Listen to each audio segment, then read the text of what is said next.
বিকেল গড়িয়ে নামল সন্ধ্যা, লালচে কমলা আভা হারিয়ে গেল সুবিশাল আকাশ হতে। আধারে তলিয়ে ধরিত্রী গ্রুপ স্টাডি সেরে নাদিয়ার বাসা হতে বেরিয়ে এলো রিদি। গিয়ে বসল গাড়িতে। ও নিরাপত্তা নিশ্চিত করতে রয়েছে 3 জন দেহরক্ষী।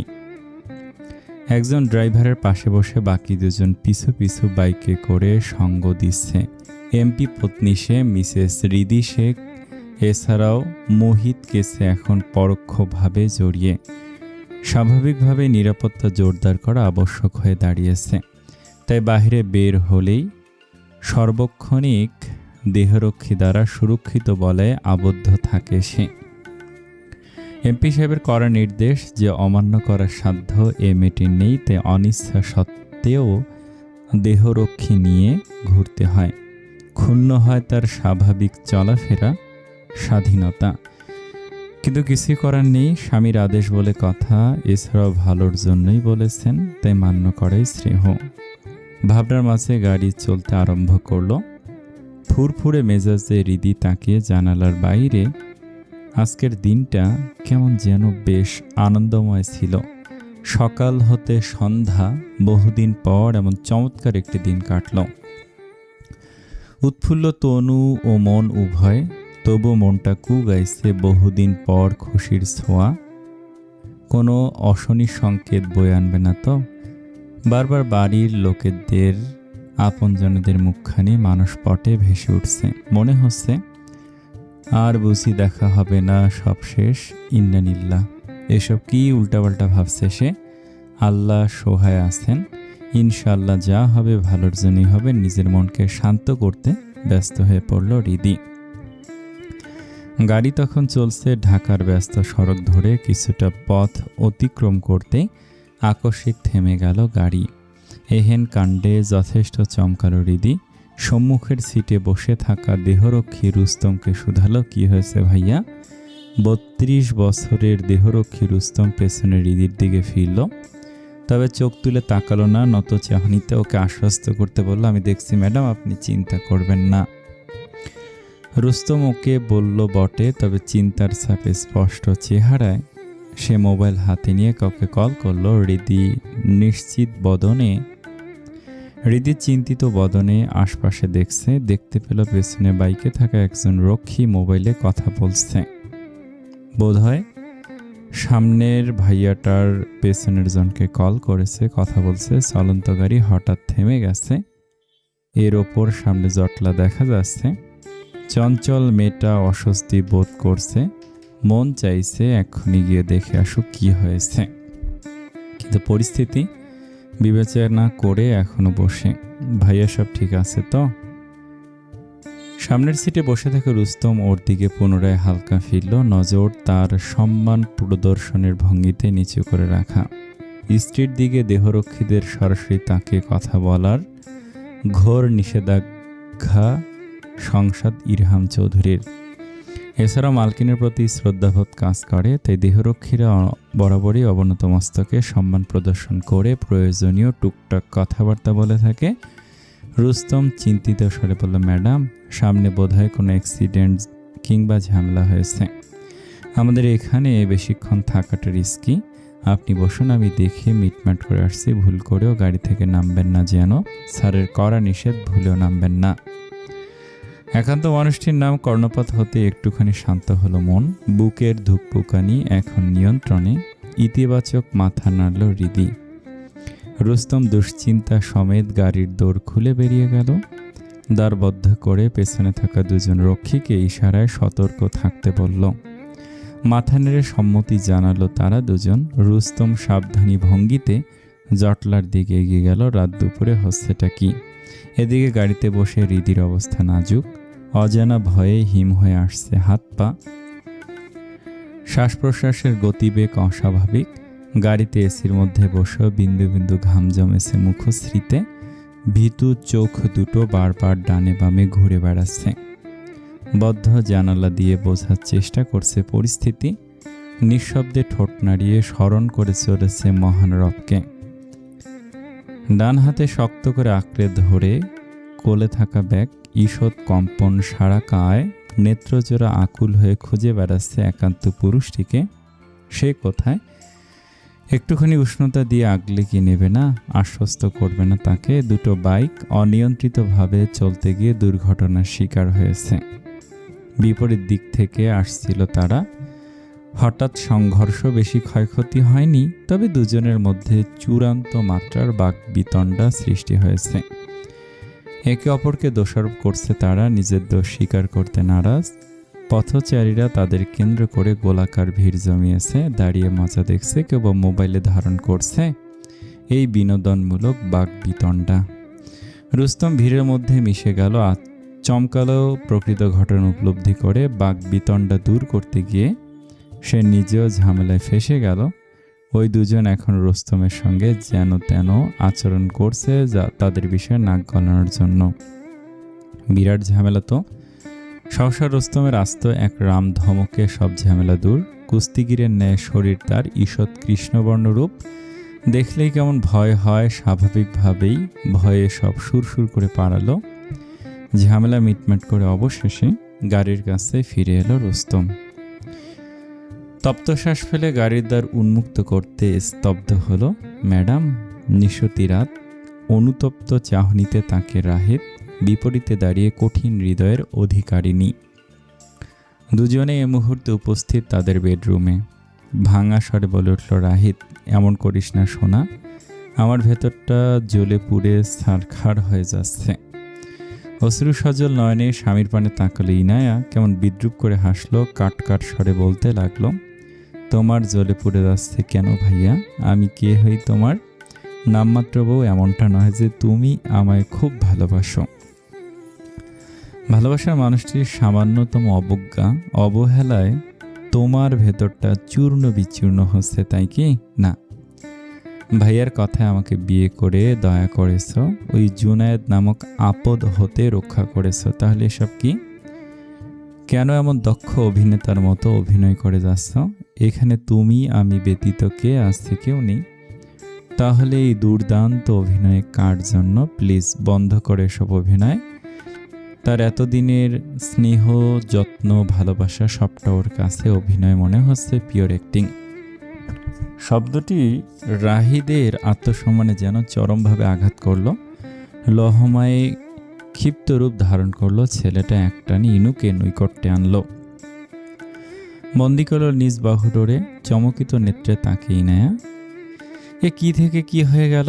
মনের মানুষটির সান্নিধ্য চঞ্চল হলো চিত্তে। বর্ধিত হৃদস্পন্দনের ধ্বনি যেন কর্ণগহ্বরে কড়া নাড়ছে বারংবার। অপলক চোখে তাকিয়ে নেয়া। রাহিত ঝুঁকে আরো নিকটে এলো, চোখে চোখ রেখে রাশভারী কণ্ঠে বলল, আমি অভিনয় করছি। বিবাহিত জীবনের দুইটা মাস সিঙ্গেল হয়ে কাটিয়ে দিলাম। প্রথম মাস ঘরদোর ঠিকঠাক করতে করতে, দ্বিতীয় মাস পিচ্চি বউয়ের রাগ অভিমান ভাঙাতে ভাঙাতে। তোর কি মনে হয় আসলে সবটা অভিনয়? আমি দয়া দেখাতে গিয়ে বিয়ে করেছি? আমাকে কোন দিক থেকে দয়ার শরীর লাগে? আমি অতটাও উদারমনা নই যে দয়া দেখাতে গিয়ে একজনকে সোজা বিয়ে করে নিব। লাগলে আরেকজনের গলায় ঝুলিয়ে দেব, তবু দয়া দেখাতে গিয়ে নিজের কাঁধে তুলে নেব না, বুঝেছিস? মায়া মায়া চোখে তাকিয়ে নেয়া। পেলব দুহাতে আঁকড়ে ধরল স্বামীর কোমরের দিকে টি শার্ট। মিহিস্বরে শুধালো, তাহলে কেন বিয়ে করেছ? বিরক্তিকর ধ্বনি মুখ নিঃসৃত হলো। চোখ মুখ কুঁচকে রাহিত বলল, তোর মতো গবের দ্বিতীয়টা দেখিনি। মেয়েদের ইন্দ্রিয় শক্তি নাকি প্রখর। কোন ছেলে তার দিকে কোন চাহনিতে তাকায় দূর থেকে বুঝতে পারে। সেখানে আমি গোটা 1 মাস তোর সামনে দিয়ে ঘুর ঘুর করছি। টম অ্যান্ড জেরির ওই সুন্দরী মাইয়া বিড়ালগুলোর মতো আবেদনময় নজরে তাকাচ্ছি, অথচ যার দিকে তাকাচ্ছি সেই বেখবর, কিছু জানে না, হতচ্ছাড়ি। তোর বোধহয় চোখে ব্যামো হয়েছে, কালই ডক্টরের কাছে নিয়ে যাব। You need treatment. রাহিদের শিশুসুলভ মুখভঙ্গি এবং কথাবার্তার ধরনে চমকিত ইনায়া না হেসে পারল না। ফিক করে হেসে উঠল। এতেই তেতে উঠল রাহিদ বাবু। তার দুঃখময় বেদনাদায়ক কাহিনী শুনে হাসা হচ্ছে তবে রে। লহমায় স্তব্ধ ইনায়া বিহ্বল ও পাশের মানুষটি নিজেও এমনটি হওয়ার কথা ছিল না। সে তো শুধুমাত্র প্রিয়তমার বিদঘটে অসহ্যকর হাসিতে বাধা দিতে চেয়েছিল। তাতেই হলো এহেন কাণ্ড। একান্ত জনের প্রথম প্রগাঢ় স্পর্শ, দুজনের অধরে অধরে সন্ধি, আবেশে মুদিত হলো ইনুর দুচোখ, কপলের ত্বকে গড়িয়ে পড়ল সুখের অশ্রু। রাহিত প্রথমে চমকালেও পিছিয়ে আর এলো না, বরং শক্ত করে অর্ধাঙ্গীকে নিজের সনে আগলে নিল। চক্ষু বুঝে উপভোগ করতে লাগলো এই প্রথম ছোঁয়া, বুঝিয়ে দিতে লাগলো হৃদয় কোণে লুকায়িত অনুভূতির বহর। সে অভিনয় করছে না, সবটুকু অনুভূতি বাস্তব, গাঢ়। সফল আজিনু বিয়ের পর প্রথম ভেবেছিল তাকে দয়া করে বিয়েটা করেছে রাহি ভাইয়া। কেননা যে মানুষটি তাকে একদা সহ্য করতে পারত না, সে আকস্মিক কি করে বিয়ে করে ফেলল? অবাস্তব নয় কি? তবে সময়ের পরিক্রমায় মানুষটির সঙ্গে থাকতে থাকতে তার রূপান্তরিত অবতার দেখে নিশ্চিত হলো এ অভিনয় কিংবা দয়া নয়, সত্যি রাহির মনের গহীনে শুধু তার বসবাস। ব্যাস, অপেক্ষায় দিন গুনতে লাগলো কবে ধরা দেবে মানুষটি, প্রকাশ করবে মনের ভাব। তবে সে আশায় গুড়ে বালি, বান্দা মনের কথা না বলে দেবদাস ম্যাক্স প্রো হয়ে ঘুরছিল, একদম অনাথের মতো চেহারা বানিয়ে, না পারছে বলতে, না পারছে সইতে। এক বিছানে ঘুমিয়েও দুজন কেমন পর একসাথে থাকছে, কিন্তু সাবলেট ভাড়াটিয়ার মতন। বড় মায়া হলো মেয়েটার, নিজের স্বামী তো, তার ওপর মনের মানুষ দুঃখ হচ্ছিল, তাই তো আজ যে সময় সুযোগ পেয়ে ইচ্ছে মতো উস্কে দিল। ফলস্বরূপ বেরিয়ে এলো পেটের কথা, বহিঃপ্রকাশ হলো তার হৃদয়ে লুকানো অনুভূতির। তবে একটাই আফসোস, মানুষটির মুখে 4 বর্ণের জাদুকরী শব্দটি শোনা হলো না। তাতে কি একদিন না একদিন তাও হবে। আপাতত এই অনুভূতিপ্রবণ মুহূর্তটি উপভোগ করতে থাকুক, ভালো থাকুক ভালোবাসার মানুষগুলো। মাত্র 2 ঘন্টা, তন্মধ্যে ঝড় উঠল আনন্দাঙ্গনে। বাড়ির একমাত্র বউ রীতি নিখোঁজ। মা যে সমুদ্রে হাবুডুবু খাওয়ার মতো অবস্থা 2 অসহায় নারীর। মালিহা উদ্বেগের সহিত বারবার বড় সন্তানকে স্বামীকে কল করে চলেছেন। ইরহাম ফোন তুলছে না। সে কি খবরটা জেনে গেছে নাকি এখনো অজ্ঞাত? আর স্বামী নামক মানুষটি, সে ফোন তুলছে না কেন? ইয়া খোদা! শাড়ির আঁচলে মুখ লুকিয়ে কেঁদে উঠলেন মালিহা। এলোমেলো আঙুল চালিয়ে পুনরায় স্বামীর নাম্বারে কল করলেন। বৃদ্ধা রাজেদা খানমের অবস্থা দিশেহারা, সোফায় বসে চিন্তিত বদনে পুত্রবধূর পানে তাকিয়ে মনে মনে স্মরণ করছেন সৃষ্টিকর্তাকে। হঠাৎ কলিং বেল বেজে উঠল। এক সিলতে আশার আলো দেখা দিল। ডান হাতের উল্টো পিঠে অশ্রুবিন্দু মুছে দ্রুত পায়ে সদর দরজার পানে এগিয়ে গেলেন মালিহা। এক বুক আশা নিয়ে প্রসন্ন চিত্তে দরজা উন্মুক্ত করলেন। লহমায় আশাহত হলেন মেয়ে ও মেয়ে জামাইকে দেখে। কান্না ভেজা কণ্ঠে ইনায়া বলে উঠল, ভাবি কোথায় আম্মু? কেঁদে উঠেছে মেয়েটা। ওর অবস্থা দেখে বাকশূন্য মালিহা। উনি নিজেও কেঁদে চলেছেন। কি বলবেন জানা নেই, ফাঁকা লাগছে মস্তিষ্ক। রাহিত পরিস্থিতি অনুধাবন করতে পারল। ফুপি, ভাইয়া কোথায়? ওর সাথে কন্ট্যাক্ট হয়েছে? ভেজা কণ্ঠে নেতিবাচক জবাব দিলেন মালিহা। না বাপ, ও ফোন তুলছে না। তুই একটু গিয়ে দেখ না আমার মেয়েটা, আমার সোনা মেয়ে, ও কোথায় গেল, একটু দেখ না বাপ। ক্রন্দনে ভেঙে পড়লেন মালিহা। বৃদ্ধা রাজেদা খানম আশাবাদী হয়ে দুর্বল পায়ে এখানে এলেন। তবে হতাশ হলেন কাঙ্ক্ষিত মানবীকে না দেখে। ওনার চোখে নোনা জলের অস্তিত্ব। রাহিত বাড়ির ভেতরে প্রবেশ করে ফুপুর 2 কাঁধ আঁকড়ে সান্ত্বনা দিতে লাগলো।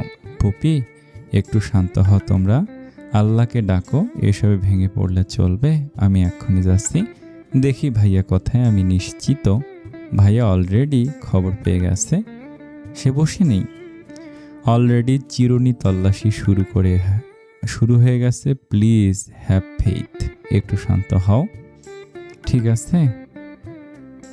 ফুপুর লালাটে আলতো চুমু এঁকে সরে গেল রাহিত। চোখ পড়ল স্ত্রীর পানে। সে করুণ চাহনিতে ওর পানেই তাকিয়ে রাহিত চোখের ইশারায় ভরসা প্রদান করলো। অতঃপর এক মুহূর্ত বিলম্ব না করে পকেট হতে মোবাইল বের করলো। ব্যস্ত হয়ে বেরিয়ে গেল বাড়ি হতে। ইনায়া মাকে জড়িয়ে কাঁদতে লাগলো। বড় ভয় করছে, অস্থির অন্তঃস্থল, ভাবি তুমি কোথায়? রাতের শহর, আলো ঝলমলে পরিবেশ, ঘড়ির কাঁটা তখন 10-এর কাছাকাছি। এখন জমজমাট শহরের বড় সড়ক। তেমনই এক ব্যস্ত সড়ক ধরে ছুটে চলেছে মেরুন রঙের টয়োটা প্রিমিও। গাড়ির নিয়ন্ত্রণ ইরহাম চৌধুরীর হাতে। দক্ষতার সহিত গাড়িটি নিয়ে ছুটে বেড়াচ্ছে শহরের এ প্রান্তে ও প্রান্তে। একাকী নিরাপত্তাবিহীন বেরিয়ে পড়েছে সে। বাঁ কানে গুজে ওয়্যারলেস ব্লুটুথ এয়ারপড, শুভ্র রঙা পাঞ্জাবি শ্বেত জলে সিক্ত হয়ে সুঠাম দেহে লেপ্টে। এসির শীতলতা তাকে স্বস্তি দিতে ব্যর্থ। বাস পাখির চেয়েও তীক্ষ্ণ চাহনিতে চলন্ত গাড়ি হতে এদিক ওদিক একান্ত নারীকে খুঁজে বেড়াচ্ছে। অপরদিকে তার দেহরক্ষীরা, তারা বসে বসের নির্দেশ মোতাবেক কর্মে নিয়োজিত। দলবল সহকারে একতা ও সমন্বয় বজায় রেখে শহরের যত্রতত্র খুঁজে বেড়াচ্ছে মিসেস শেখকে। এমপি পত্নী নিখোঁজ। বাতাসের বেগে খবরটি ছড়িয়ে পড়েছে শহর জুড়ে, নাকি ইচ্ছাকৃতভাবে ছড়িয়ে দেওয়া হয়েছে? ব্রেকিং নিউজ, সংসদ সদস্য ইরহাম চৌধুরীর স্ত্রী মিসেস রিদি শেখ আজ সন্ধ্যা হতে নিখোঁজ। আমাদের রিপোর্ট মোতাবেক বন্ধুর বাড়ি থেকে গ্রুপ স্টাডি করে নিজের বাড়ি ফিরছিলেন মিসেস রিদি শেখ। মাঝপথে হঠাৎই তিনি লাপাত্তা হয়ে যান। শুধু তিনি একা নন, ওনার একজন বডিগার্ডও নিখোঁজ। তবে কি এই দুটো নিরুদ্দেশের ঘটনা একে অপরের সাথে সংযুক্ত? সকলের চোখে ধুলো দিয়ে কোথায় হারিয়ে গেলেন মিসেস রিদি শেখ এবং বডিগার্ড মুরাদ, নাকি এর পেছনে রয়েছে কোনো গোপন ষড়যন্ত্র? পরবর্তী আপডেট জানতে আমাদের সঙ্গে থাকুন। এমনই মুখরোচক সংবাদ প্রচারিত হচ্ছে চ্যানেলে। গুজব উঠেছে হয়তো সে বডিগার্ড মুরাদের সঙ্গেই পালিয়েছে এমপি পত্নী। হয়তো তারা অবৈধ সম্পর্কে জড়িত ছিল। সুযোগ বুঝে আজ পলায়ন করেছে। কি ঘৃণ্য সংবাদ! নিউজ চ্যানেলের মাধ্যমে এমন অনাকাঙ্ক্ষিত খবর জানতে পারল রিদির পরিবার। ফারহানা মেয়ের নিখোঁজ সংবাদ সইতে পারলেন না। মুহূর্তের মধ্যে চেতনা হারিয়ে মেঝেতে লুটিয়ে পড়লেন। আঁতকে উঠল পরিবারের সদস্যরা। রিদির চাচি নাজরিন ছুটে গেলেন ওনার কাছে। ভাবি কি হয়েছে তোমার? নীতি, তাড়াতাড়ি পানি নিয়ে আয়। নাজরিনের কোলে অচেতন ফারহানা পড়ে। নীতি দ্রুত পায়ে এক গ্লাস পানি এনে নিয়ে এলো, মায়ের হাতে দিল গ্লাস। নাজরিন তাড়াতাড়ি বড় জায়ের চোখে মুখে পানি ছেটাতে লাগলেন। রায়হান সাহেব ততক্ষণে প্রস্থান করেছেন। ঘরের বিষয়ে ঘরের বউ মেয়েরা ঠিক সামলে নেবে। ওনার এই মুহূর্তে পুলিশ স্টেশনে যেতে হবে। ওনার কলিজার টুকরো ছোট মেয়েটা যে নিখোঁজ, তাকে যে করেই হোক খুঁজে বের করতে হবে। 24 ঘন্টার আগে পুলিশ কোনো মিসিং কমপ্লেইন কর্ম লিপ্ত হয় না। তবে এবারের বিষয়টি বেশ হাই প্রোফাইল। ইন্ডাস্ট্রিয়ালিস্ট এজাজ চৌধুরীর পুত্রবধূ সাংসদ ইরহাম চৌধুরীর স্ত্রী নাম করা ইঞ্জিনিয়ার রায়হান শেখের কনিষ্ঠ কন্যা মিসেস রিদি শেখ নিখোঁজ। ক্ষমতার জোরে পুলিশ 12 ঘন্টা অতিবাহিত হতে না হতেই কাজে লেগে পড়ল। ইরহামের বন্ধু এসপি তাইফ, সেও বিষয়টিতে জড়িয়ে পড়ল। ভাবি বলে কথা। শহরের আনাচে কানাচে তখন অভিযান চলছে। কোথাও কেউ নেই। রাতারাতি রিদি যেন উধাও, হাওয়ায় মিলিয়ে গেছে। কি করে সম্ভব? কোথায় তবে ইরহামের হৃদরানী? রিদি নিখোঁজ প্রায় 16 ঘন্টা অতিবাহিত হয়েছে। ফারহানা মেয়ের শোকে মুহ্যমান, অসুস্থ হয়ে বিছানায় শয্যাশায়ী। দুবার অচেতন হয়ে পড়েছিলেন। রিদির চাচু রাশেদ সাহেবের ফোন কল পেয়ে বাড়িতে ডক্টর এলো। চেক আপ করে পরিবারের সদস্যদের পরামর্শ দিল ঠিকমতো যত্ন নেওয়ার। ইঞ্জেকশন পুশ করে ঘুম পাড়িয়ে দেয়া হলো ফারহানাকে। অন্যথায় শরীর বেশি খারাপ করবে। মা ও বোনের এমন সংবাদ শুনে শ্বশুরবাড়ি থেকে ছুটে এসেছিল রাইসা। প্রথমত বোন নিখোঁজ, এর ওপর মায়ের নাজুক অবস্থা। অন্তরে সুপ্ত ক্ষোভ জন্ম নিল ইরহাম চৌধুরীর প্রতি। সবটা ওনার জন্যই হয়েছে, উনিই প্রকৃত দোষী। ঘুমন্ত মায়ের শিওরে বসে রাইসা আলতো করে মায়ের মাথায় হাত বুলে দিছে, চোখে জমে নোনা জল, অথচ কঠিন মুখাবয়ব। হৃদির খোঁজে অনেকেই কাজে লেগে পড়েছে, দেহরক্ষীরা, পুলিশ, এমনকি স্বয়ং ইরহাম নিজেও। শহরের আনাচে কানাচে এক্সিট পয়েন্টসমূহ কোথাও বাদ নেই, তবে মিলছে না হৃদির খোঁজ। সে কোথায় যেতে পারে বিন্দুমাত্র ধারণা নেই। হৃদি যেখান থেকে কিডন্যাপ হয়েছিল সে জায়গাটি সিসি ক্যামেরাহীন। ধারণা করা হয়েছে সবটাই পূর্ব পরিকল্পিত ছিল। আর হৃদির পাশাপাশি আরও একজন নিখোঁজ, ইরহামের এক দেহরক্ষী মুরাদ, যে কিনা হৃদির গাড়ির পেছনে ছিল বাইকে। সেও ঘটনাস্থল হতে নিখোঁজ। দুজনে একত্রে উধাও হয়ে গেল। এ কোন অশনি সংকেত! আনন্দাঙ্গন আজ দুঃখের সাগরে তলিয়ে। মালিহা, রাজেদা খানম, ইনায়া নফল ইবাদত বন্দিগি করে চলেছে, অবিরাম মহান রবের সহায়তা চাইছে। ক্রন্দনে ক্রন্দনে তাদের দিশেহারা অবস্থা। তন্মধ্যে বাড়িতে আগমন হলো জমিলা বানুর, রাজেদা খানমের ননদ হন উনি। বাস্তব জীবনে আমাদের এমন কিছু আত্মীয় থাকে যাদেরকে সুখের লগ্নে পাওয়া যায় না, কিন্তু দুঃখের সময় ঠিক হাজির। এরা কিন্তু দুঃখের সময় সান্ত্বনা দিতে আসে না, বরং মজা লুটতে আসে। নিঃসন্দেহে জমিলা বানু এমন কাতারে পড়েন। সুখের দিনে কখনো ওনার দেখা মেলেনি, তো একটুখানি বিপর্যয় দেখা দিতে না দিতেই হাজির উনি। পরিস্থিতির ফায়দা হাসিল করেছেন, অপমান করে চলেছেন বাড়ির বউকে, যা নয় তাই বলে মানসিকভাবে বিধ্বস্ত মানুষগুলোকে আরও দুর্বল করে দিচ্ছেন। এমন মানুষ কারোর কাম্য নয়। অন্ধকারাচ্ছন্ন এক ঘর, অমানিসে তলিয়ে ঘরটি।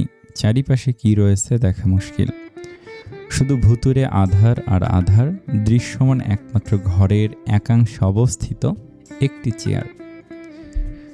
সে কাঠের চেয়ারে বসে এক সুঠাম দেহী মানব। ডান হাতের কুনুই থেকে চেয়ারের হাতলে 3 আঙ্গুল ঘষে চলেছে ললাটের ত্বকে। যন্ত্রণা হচ্ছে মাথায়, ছিঁড়ে খান খান অন্দর। আধার মাঝে নিজেকে বিলীন করে দিয়েছে সে, আপন করে নিয়েছে আধারিয়া চাদর। তার ভেতরকার অবস্থা নিরূপণ করা দুষ্কর। শব্দহীন পরিবেশে একাকী চেয়ারে বসে সে। কিয়ৎক্ষণ বাদে ঘরে প্রবেশ করলো 3 জন আগন্তুক। তারা চমকালো ঘরের অবস্থা দেখে, অনুধাবন করতে পারলো চেয়ারে বসা মানুষটির অবস্থা, কিন্তু তারা যে নিরুপায়। কি থেকে কি করবে সব যেন গোলক ধাঁধা। ঘুরে ফিরে এক কেন্দ্রে এসে মিশে যাচ্ছে। চারদিক হতে ঘিরে ফেলেছে প্রহেলিকা, এক অভেদ্য মায়াজাল। কি করে উদ্ধার করবে ভাবিকে? মধ্যিখানে দাঁড়ানো আগন্তুক অর্থাৎ সাহিল কিয়ৎক্ষণ দনমন করে শেষমেশ ক্ষীণস্বরে ডেকে উঠল, ভাই। ললাটে ঘর্ষণকৃত আঙ্গুল থেমে গেল। সজাগ কর্ণদয়, তবে মুখ তুলে তাকালো না ইরহাম। সাহিল কোনরূপ প্রতিক্রিয়া না পেয়ে হতাশাজনক কণ্ঠে থেমে থেমে বলল, ক্ষমা করে দেন ভাই, ভাবির এখনো কোনো খোঁজ পেলাম না, কোথায় যে। আর বলা হলো না, লহমায় স্তব্ধ হলো 3 আগন্তুক। আস্তে ধীরে মুখ তুলে তাকালো চেয়ারে বসে থাকা তাদের ভাই ইরহাম, এমপি ইরহাম চৌধুরী। মাত্র 24 ঘন্টায় এ কি হাল হয়েছে মানুষটির! পরিহিত শুভ্র পাঞ্জাবির অবিন্যস্ত দশা, সদা পরিপাটি মসৃণ চুল আজ এলোমেলো, মুখখানা সীমাহীন যন্ত্রণা সয়ে লালাভ রঙে রঙিন, চোখের সফেদ অংশে শান্ত অথচ আক্রমণাত্মক গভীরতা। ভড়কে গেল ওরা। ভাইয়ের এমন ভয়ঙ্কর রূপ যে কভু দেখা মেলেনি ওদের। নভনীল চক্ষুদয়ে আজ যে আক্রমণাত্মক গভীরতা, সেই গভীরতায় ডুবে মরতে অগণিত শত্রুর দল। ভুলে যাবে শত্রু শত্রু খেলা। শান্ত অথচ দৃঢ় ব্যক্তিত্বের অধিকারী চৌধুরীকে আজ সুবিধার ঠেকছে না। তার অভিব্যক্তি ভিন্নতর, আকর্ষণীয়, কিন্তু ভিন্ন রঙা চক্ষুজোড়া বাজ পাখির চেয়েও শিকারী রূপে খুঁজে চলেছে তার হৃদয়ের রানীকে। অন্তরে বাসা বাঁধছে প্রতিশোধ স্পৃহা, শিরায় উপশিরায় ছড়িয়ে অদম্য এক চেতনা। যে করেই হোক খুঁজে বের করবে অর্ধাঙ্গীকে ইনশাল্লাহ। ভাইয়ের বেহাল দশা অবলোকন করে ঘাম ছুটে গেল 3 আগন্তুকের। মধ্যিখানে দণ্ডায়মান সাহিল, ভীতু সন্ত্রস্ত মৃদু কণ্ঠে বলল, ভাই আপনি ঠিক আছেন তো? চিন্তা করবেন না, ছেলেরা পুরো দমে কাজে লেগে পড়েছে, ভাবি ঠিক। অসমাপ্ত রইল বাক্য। তর্জনী ও মধ্যমার দ্বৈত স্পর্শে ইশারা করলে ইরহাম। মাথা নিয়ে বসে সে। শব্দহীন ইশারাটুকু বুঝতে অসুবিধা হলো না ওদের তিনজনের। ইতিবাচক মাথা নেড়ে ধীর পায়ে নিঃশব্দে ঘর হতে প্রস্থান করল ওরা। আঁধারে নিমজ্জিত ঘরে একাকী রয়ে গেল ইরহাম। ক্লান্ত অবসন্ন দেহ এলিয়ে দিল চেয়ারে। বদ্ধ হলো আঁখি পল্লব। চেহারার আঁকে বাঁকে যন্ত্রণা আর বিষাদ। মেঘ মেদুর মুখখানা লালিমায় ছেয়ে ফুলে উঠছে কপালের রগ। অসীম তৃষ্ণায় কাতর গণ্ডস্থল। হাহাকার মনের ঘরে 24টি ঘণ্টা ধরে একজনের অনুপস্থিতি কুরে কুরে খাচ্ছে তারে।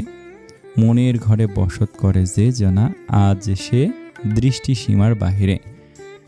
কোথা আছে, কেমন আছে, নেই জানা। ভাবলেই বিষাদময় অন্তরে জ্বলে উঠল লেলিহান শিখা। ব্যর্থতার অসহনীয় ভার সইতে না পেরে বদ্ধ আঁখি গড়িয়ে পড়ল এক ফোঁটা রহস্য। বড় আকুলতা প্রকাশ করে ডেকে উঠল সে, হৃদরানী, হাহা।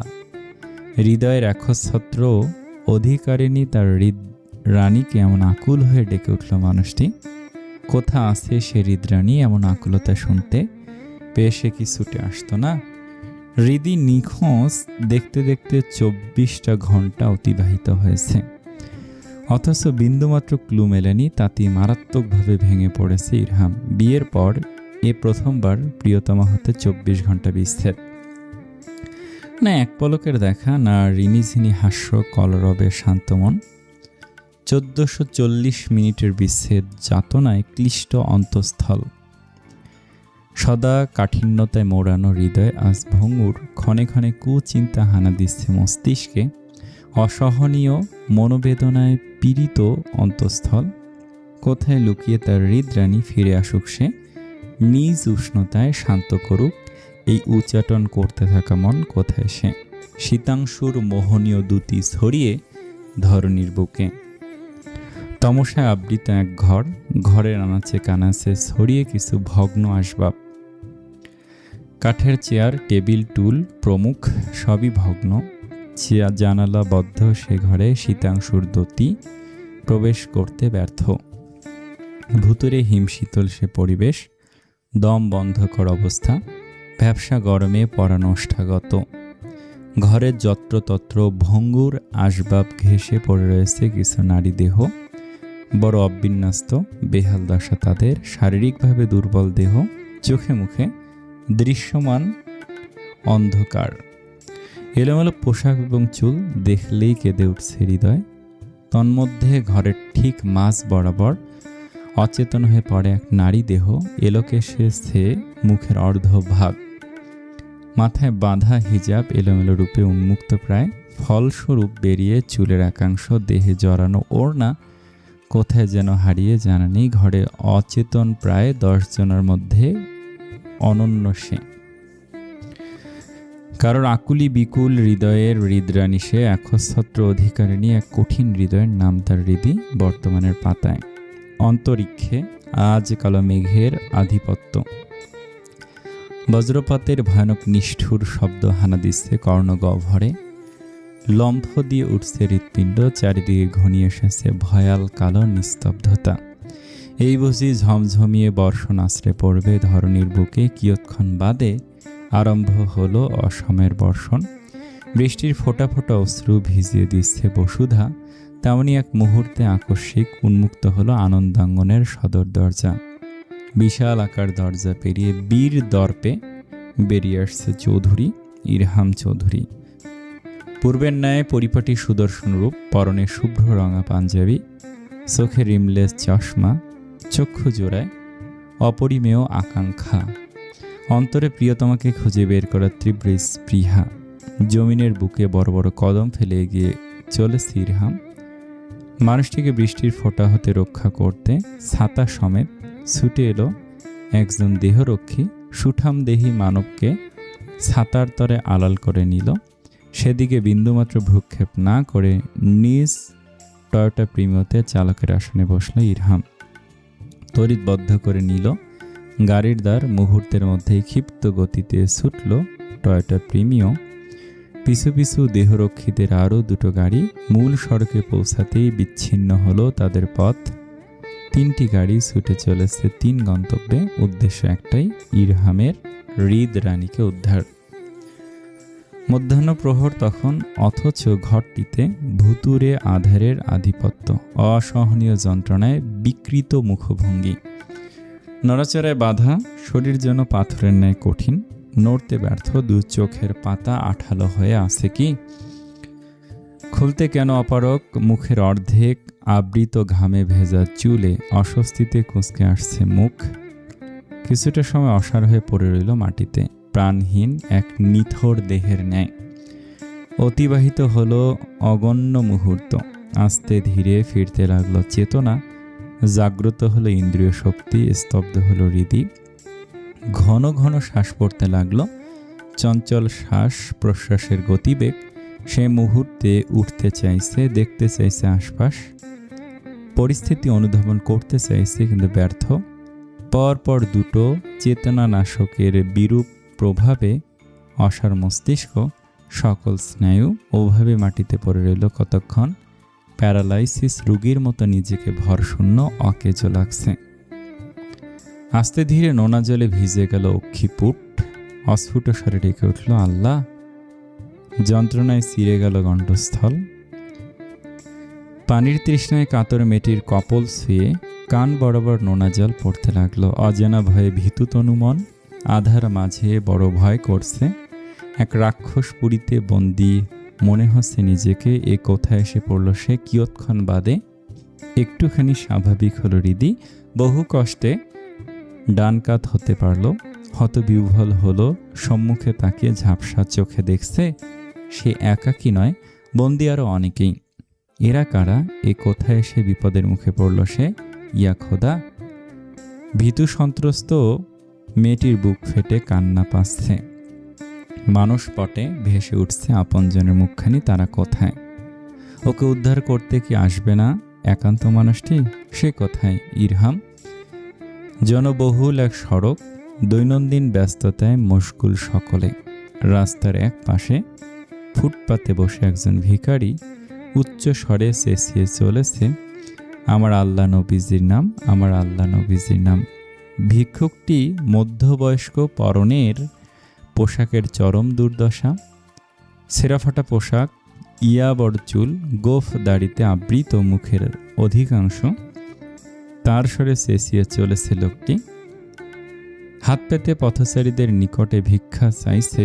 কেউ 2 পয়সা দিচ্ছে না, বা কেউ দিচ্ছে, বা কেউ এড়িয়ে যাচ্ছে। ভিখারির বেশে ভিক্ষা তো চাইছে, তবে তার তীক্ষ্ণ চাহনি সকলের অগোচরে নিবদ্ধ এক চায়ের দোকানে সেথায়। আসসালামু আলাইকুম।